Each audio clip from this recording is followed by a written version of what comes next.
Welcome back to a casted game of Age of Mythology Retold. We have two of the top players of Age of Mythology up against each other today. We have Recon, currently ranked number 3 on the ladder. He is going to be playing as Odin, coming out of the Norse Pantheon, and his opponent, another titan of Age of Mythology, it is AoM Magic. AoM Magic is ranked number 2 right now on the ladder, and he'll be playing Oranos here from the Atlanteans.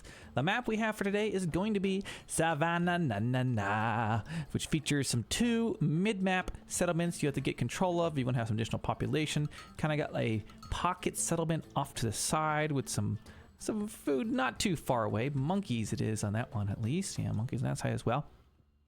And that's what we'll be looking at. 4 additional settlements. Hope you guys have been having a great 2025 so far. We've been getting back into casting a few Age of Mythology games. Kind of looking forward to what's on the horizon for the Age franchise for this year. Of course, we know there's some DLC on the way for Age of Mythology. We've got the Chinese Pantheon. We don't know when that's going to come out, but hopefully could be announced soon. So I'll be looking for that. You know, we'll be covering that extensively when it does hit. I'll be curious to see how many players it kind of brings back into the game. The game's certainly taken a dip in player and viewership, I guess, recently. And I guess it also wonders, I can't remember if they said there would be an additional campaign or not, or what they've said officially with that. I would think so. I think it's the Tail of the Dragon DLC. But more to come. And then we also know Age of Empires 4 is supposed to get an expansion this year. Now, last expansion, they unleashed like 6 new civs with AoE 4.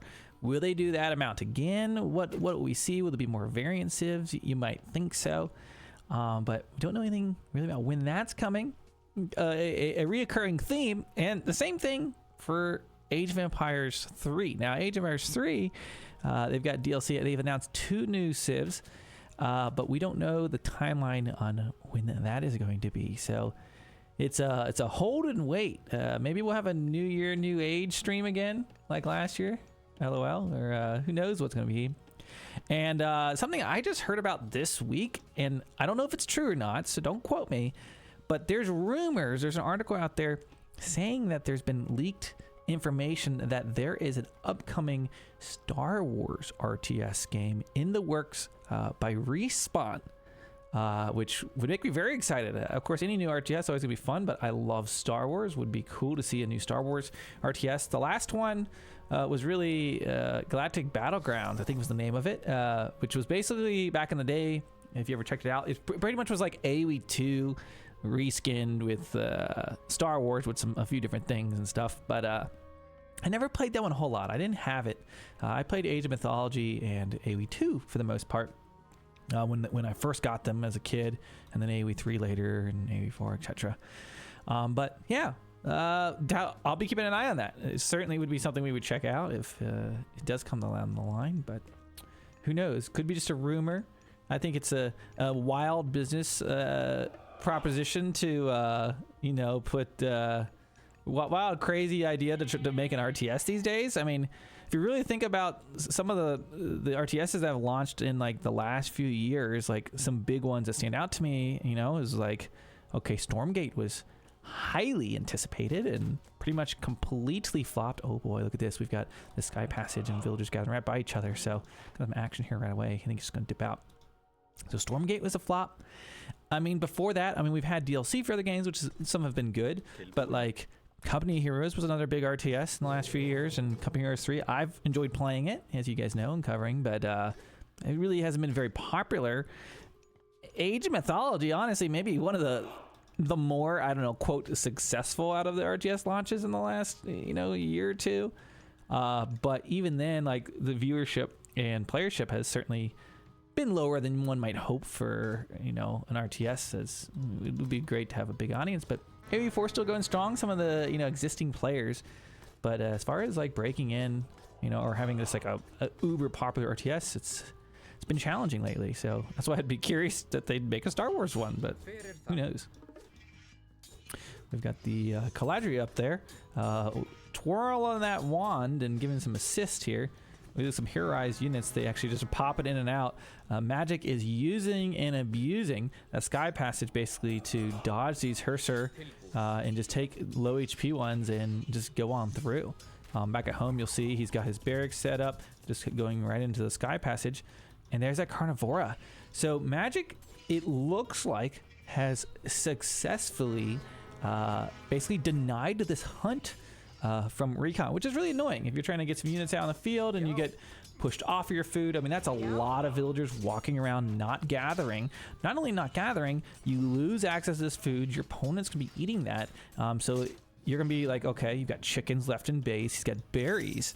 There's not much else. These monkeys, but that's not far away from what's going on here. So, I mean, very early on, but these type of things can be win conditions at these levels.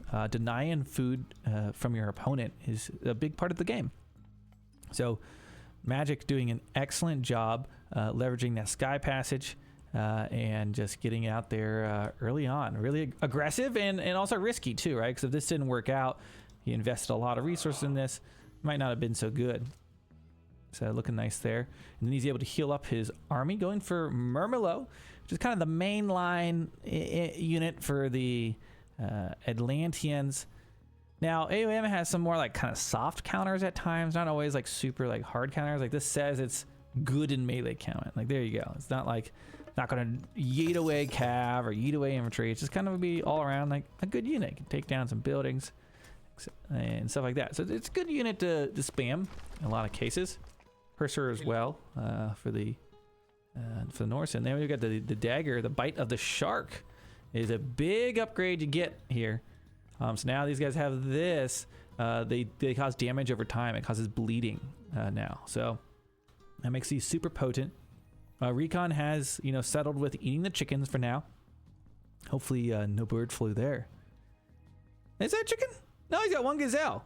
Where the hell did that come from? That must have been from the beginning. Was still there? I don't know.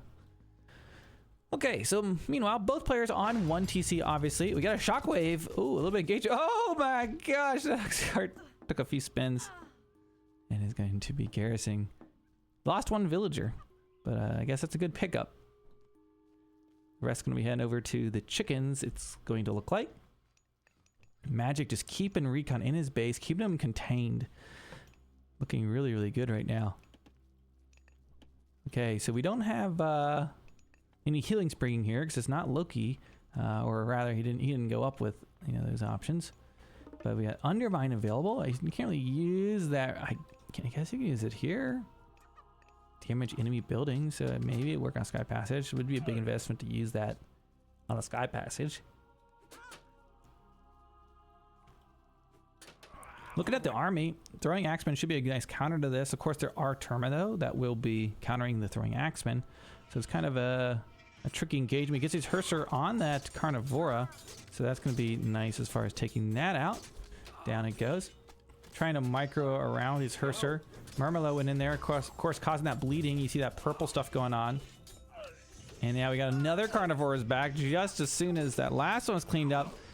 And Recon taking a big bite. Can he chew it? It's gonna be a close one there. It does look like Magic's still gonna hold. And with that, look at the population difference right now. 50 versus 80. Magic's in a commanding position. He's denied the food. Those chickens running out, as you can see there. He can go to the berries.